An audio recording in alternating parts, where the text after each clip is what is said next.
নেড়ে নিলাম। এবার ঢাকা দিয়ে দেব। পরিমাণ মতো নুন দিয়ে ঢাকা দিয়ে নেব, তাহলে সিদ্ধ হয়ে যাবে আর নরমও হয়ে যাবে।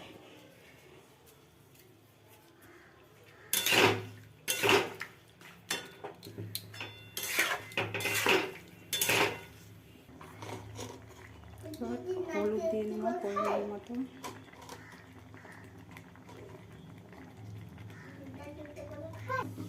এরপর আমি একটা মশলা বানাবো, ভাজবো। এগুলো জিরা, ধনা, পাঁচফোড়ন, সরিষা, পানমরি, তেজপাতা, একটু এলাচ দিয়েছি, দারচিনি দিয়েছি আর দুটো এলাচ দিয়েছি। এগুলো সব শুকনো খোলায় ভেজে নেব।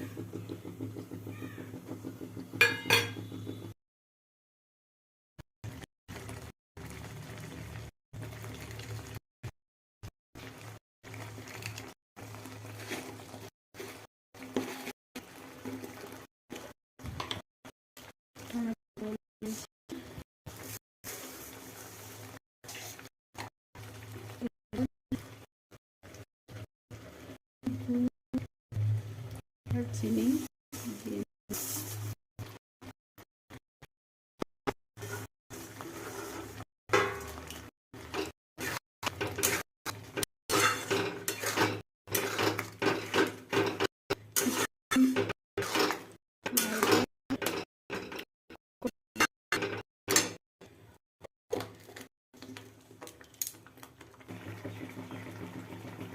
এরপর মশলা যেটা ভাজা মশলা করেছি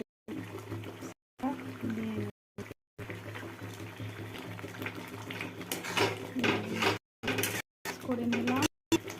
এরপর কাজু, কিশমিশ, খেজুর সেটাই দিই, কিন্তু আমার কাছে নেই, আমি দিচ্ছি না।